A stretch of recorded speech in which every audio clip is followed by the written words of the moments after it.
Halo semuanya, selamat wayah Kio ya dimanapun kalian berada. Kembali lagi bersama Mamang dan di video kali ini kita bakal lanjutin manhwa si jenius keluarga Jung. Kita masuk di part 4. Di awal video ini, tepat setelah penguas ujiannya memulai turnamennya, Yeonshin dengan sangat cepat menerjang Hwasin di sana. Akan tetapi, meski pergerakannya sangatlah cepat, bahkan membuat Hwasin sama sekali tak bisa berkutik. Pedangnya malah patah tatkala berbenturan dengan pedang Hwasin. Hingga orang-orang di sana yang kebingungan dengan apa yang dilihatnya pun berkomentar. Hah? Apa? Barusan itu apa? Namgong Hwasin menang ya? Sang White Killian benar-benar relate full sword yang mengerikan.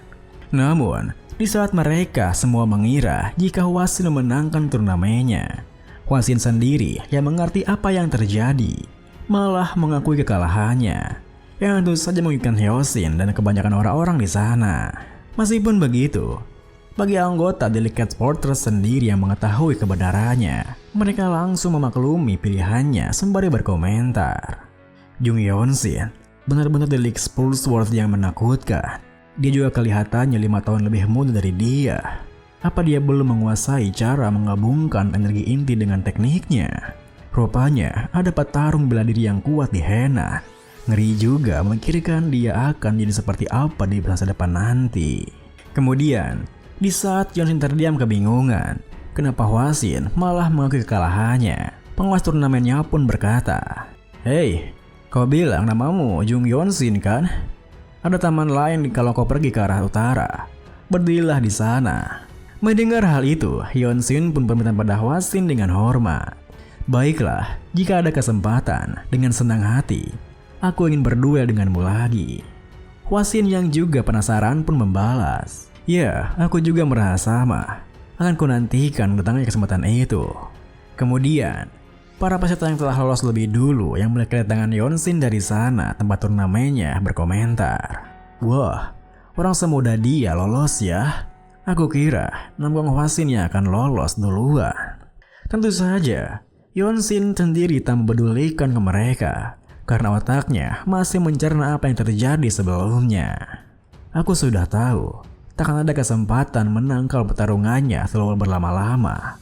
Karena itulah, aku menggunakan gaya Delicate Full Sword paling ekstrim yang aku tahu begitu duel dimulai. Tetapi, pedangku jadi patah karena dia menanamkan energi inti pada pedangnya. Ini kegagalanku karena terlalu gegabah menggunakan Delicate Full Sword. Tapi yang tak kusangka adalah pengakuan kalahnya itu. Kurasa itu sifat mulia yang dimiliki keluarga ternama. Tadi, aku juga sempat mendengar komentar seseorang. Apa aku belum menguasai cara menggabungkan energi inti dengan teknikku? Ya, klan Jung cuma cabang klan rendahan di kota Sinye. Kalau ada orang di keluarga yang tahu cara menggunakan teknik semacam itu, mustahil kalau aku tak mempelajarinya juga. Tetapi, aku mengerti sekarang. Begitu kusaksikan, aku tersadar harus seperti apa cara menggunakannya. Rupanya begitu. Bukan sekedar memasukkan energiku ke dalam pedang. Aku bisa menggunakan energi inti sebagai perantara untuk menjadi satu dengan pedangku." Dengan pikiran seperti itu, sebuah pencerahan pun datang menghampirinya, di mana patahan pedangnya bersinar begitu terang, yang itu membuat pesertanya terkejut. Apa? Resonansi pedang? Mustahil, tapi dia semudah itu loh.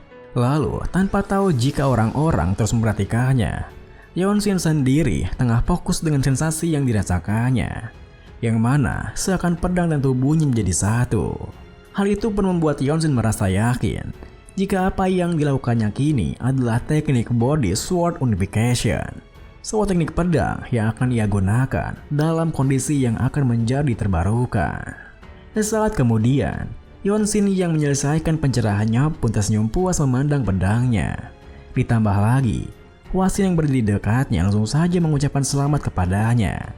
Hingga Yeonshin yang langsung mengerti apa yang dilakukannya, di mana Hwasin melindunginya jika ada orang yang berniat menghalangi pencerahannya berkata, "Aku tak sadar kalau kau melindungiku. Terima kasih, dan selamat kau telah lulus dari Desolate Fortress Trial." Hwa-shin yang tak menduga jika Yeon-shin akan mengucapkan selamat padanya pun sontak tertawa di sana. Hingga Won-chang yang merasa iri pun menekankan, aku juga jadi sini loh." Seketika itu juga Yeon-shin tersenyum melanjutkan, Iya, selamat ya." Won-chang yang merasa senang pun menuturkan, selamat juga kepadamu, Jung-nim. Selain itu, apa kau tahu kalau kau telah mendapat julukan?" Mendengar hal itu, Yeon-shin yang terkejut pun berpikir, "Julukan? Aku memang mengerti ketika seorang telah menunjukkan ketangkasan martial art yang hebat atau telah menarik perhatian. Orang-orang akan memberikan mereka julukan dan memanggilnya dengan menggunakan julukan itu. Tetapi ada pengecualian untuk orang yang telah melakukan kejahatan. Kebanyakan julukan mewakili kehormatan yang besar bagi seorang martial artist, mirip seperti Clip Swordsman, Neutral Spirit Fist, dan White Killian. Tapi kenapa aku yang hanya mengikuti ujiannya bisa mendapatkan sebuah julukan seperti itu?"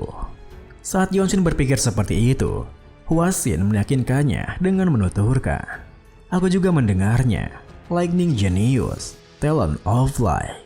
Jika bahkan martial artist dari Desolate Fortress memanggilmu itu, maka sama saja itu julukanmu di Jianghu." Yeon-shin yang merasa aneh pun berkata, "Talent of Lightning? Apa kau yakin mereka bukan meledek anak kecil yang hanya sedikit cepat dengan pedangnya?" Bersamaan dengan Won-chang yang menatapnya begitu sinis, Hwa-shin membalas, "Hanya sedikit cepat? Jikalau kau berkata begitu, maka karena aku terengah-engah, aku itu apa coba?" Tentu saja, Yeon-shin tak bisa berkutik untuk menyangkalnya, hingga ia pun hanya bisa menerima julukannya. Lightning Genius Jung Yeon-shin, sebuah nama yang bahkan tak pernah ia bayangkan saat dirinya melakukan posisi kuda di Jung Manor.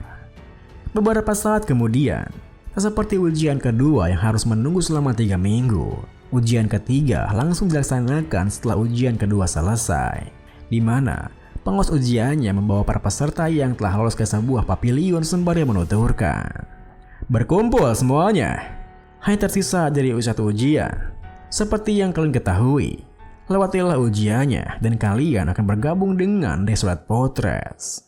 Mendengar hal itu, Yeon-shin yang memenangi pavilionnya begitu menjulang tinggi di sana pun berpikir, sejarah hidup dan salah satu dari para martial master terkuat. Mungkin saja memang yang terkuat pertemuan dengan pemimpin Desolate Fortress. Beberapa saat kemudian, para peserta yang awalnya masuk ke pavilionnya dengan gembira, kini kembali dengan wajah lesunya. Hingga para peserta yang merasa aneh pun berkomentar, "Hah? Dia kenapa? Semua orang keluar dengan cepat. Apa sang pemimpin hanya melihat penampilannya tanpa berbicara?" Sayangnya, pertanyaan tersebut sama sekali tak terjawab sebelum mereka mengalaminya sendiri. Hingga akhirnya tibalah giliran Yeon-shin untuk masuk, di mana ia langsung melangkahkan kakinya ke dalam karena mereka menyuruhnya tetap berjuang sampai batas. Lalu setelah menaiki anak tangga yang lumayan banyak, Yeon-shin pun tiba di sebuah ruangan yang begitu megah. Meskipun begitu, perhatiannya tertuju pada seseorang di sana yang merupakan pemimpin Desolate Fortress yang disebut sebagai yang terkuat di dunia. Meskipun begitu, tanpa keraguan sama sekali, Yeon-shin pun memperkenalkan dirinya, yang membuat pemimpin Fortressnya meliriknya sembari berkata, "Kamu adalah dari keturunan anak itu." Yeon-shin yang kebingungan bahwa pemimpin Fortressnya tahu keluarga ibunya membalas, "Keturunan? Apa maksud Anda?" Pemimpin Fortressnya menimpali, "Sepertinya kamu sudah tahu apa maksudku. Kamu cukup bernyali rupanya." Mendengar hal itu, Yeon-shin tak bisa menyangkalnya pun akhirnya berkata jujur, "Benar, aku cucu dari pemimpin regu di Fire Sword yang sebelumnya." Pemimpin Fortress yang terus memperhatikannya pun berkata, dia akan segera menjadi bagian dari Dewan Tetua. Dia orang yang sangat keras kepala. Kamu terluka." Yeon-shin yang mengerti maksudnya pun membalas, "Ini bukan luka besar. Ini hanyalah urusan keluarga yang remeh." Pemimpin Fortress yang bisa melihat kebenarannya pun menimpali, "Luka itu tidaklah remeh. Luka-lukanya hanya tertutupi oleh tubuhmu yang terlatih. Kamu mungkin hanya akan hidup selama 15 tahun. Akan tetapi memang benar, kalau ini bukanlah hal yang bisa dikomentari oleh seorang orang luar. Itu urusan saudara yang perlu diselesaikan. Yeonsin yang hanya bisa minta maaf padanya pun berpikir, aura transcendent yang dia bawa sebagai orang dengan kekuatan absolut adalah hal yang terpisah dari upayanya untuk ikut campur dengan urusan keluargaku. Lalu saat Yeonsin berpikir seperti itu, pemimpin Potres yang bangkit mendekat ke arahnya pun tersenyum menuturkan, "Aku menyukaimu. Sungguh menarik melihatmu tak berlutut kepada siapapun. Meskipun kamu datang kemari karena ada hal yang kamu inginkan." Mendengar hal itu, Yeonsin yang tak menduganya pun tentu merasa aneh. Apakah dia tahu kalau ia datang kemari karena ada hal yang ia inginkan? Apa mungkin dia tahu kalau upper meridiannya, titik akupuntur bahunya terbuka lebar? Rasa penasaran itu pun membuatnya bertanya, apa orang sepertiku bisa hidup jika aku memakan buah dari wall tree? Pemimpin Potresnya tak ingin menyangkalnya pun berkata, meski fakta mengenai hal itu tidaklah salah, benar, kau bisa mendapatkan apa yang kamu mau. Yeonsin yang sudah menduganya membalas, bisakah aku mendapatkannya? Pemimpin Potresnya pun menatapnya menimpali, itu bergantung pada perbuatanmu. Mendengar konfirmasinya, Yeonsin yang bisa merasa agak lega pun langsung berikan hormatnya. Itu sudah cukup bagiku, terima kasih. Dan apa sekarang aku seorang martial artist dari Surat Fortress? Pemimpin Potresnya tersenyum mengiyakannya. Benar, kamu boleh pergi sekarang. Pemimpin ragu di pansul selanjutnya. Tentu saja, kalimat terakhirnya membuat Yeonsin kebingungan, sehingga di jalannya kembali keluar. Otaknya pun berpikir keras untuk mencerna hal itu. Pemimpin ragu di pansul selanjutnya kah? Aku tidak tahu apa dia hanya meledekku atau apakah dia benar-benar melihat potensiku. Atau mungkin dia menyimpulkan kalau aku bisa mendapatkan buah dari wall tree jika aku menjadi pemimpin Drago di Pinesword. Beberapa saat kemudian, ujian ketiganya pun berakhir dengan hanya 4 orang saja yang lulus. Hingga staf dari Surat Fortress yang memandu mereka ke tempat tinggal sementaranya pun bertanya, apa kalian tahu apa tugas utama di Surat Fortress? Won Chang yang begitu percaya diri membalas, bukannya tugas utamanya adalah mencegah pertarungan antar martial artist expert di murim. Tanpa menghentikan langkahnya, staf yang menjelaskan, pernyataan Heon Won Chang juga benar, tapi itu lebih ke tugas ekstrimnya ketimbang tugas utamanya. Ada hal yang lebih detail dan paling sering kita lakukan. Kami bekerja untuk mencegah atau menahan konflik yang terjadi dalam Jianghu yang telah melebihi batas tertentu. Tidak ada yang tahu bagaimana pertarungan di murim akan menjadi separah apa, seperti apa yang telah terjadi pada hari di mana tersebarnya rumor mengenai penemuan makam Heavenly Demon. Badai darah akan menyapu bersih Central Plains. Walaupun idealnya, kalau orang-orang biasa saja yang bertarung untuk memperlomba-lomba mengambil transkrip antik atau eliksir yang langka, seniman bela diri yang kasar seringkali tak peduli siapa yang mereka lukai.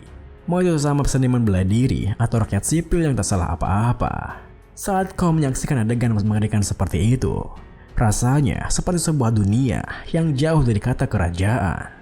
Sudah 17 tahun lamanya semenjak keberontakan makam Heavenly Demon, bukan hanya penjahat demonik saja yang membuat onar.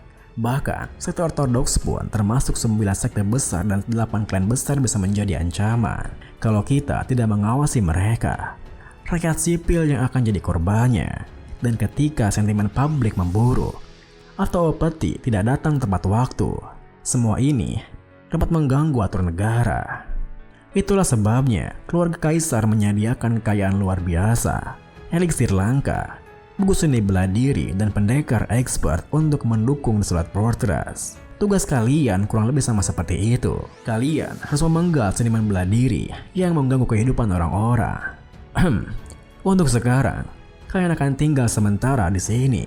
Kalian akan tinggal di sini sampai posko resmi kalian telah ditentukan. Yang mana setelah itu, kalian akan dipindahkan ke markas utama yang sesuai untuk kelompok kalian. Aku doakan keberhasilan untuk kalian. Hari-hari pun berlalu. Tak terasa sudah seminggu mereka di sana, yang membuat Yeonsin merasa jika sepertinya penempatan mereka lebih lama dari dugaan. Malam itu, di saat Yeonsin menyelesaikan meditasinya, Won Chang mengetuk pintu kamarnya bertanya, "Yeonsin, bolehkah aku masuk?" Bersamaan dengan Yeonsin yang mengizinkannya, Won-Chang yang memasuki kamarnya menuturkan, tugas kita sudah ditentukan. Yeon-shin dan aku, kita berdua ditempatkan di divisi martial force yang sama, yang bernama Radiant Demon Squad. Lalu, apa kau sudah mendengar rumornya?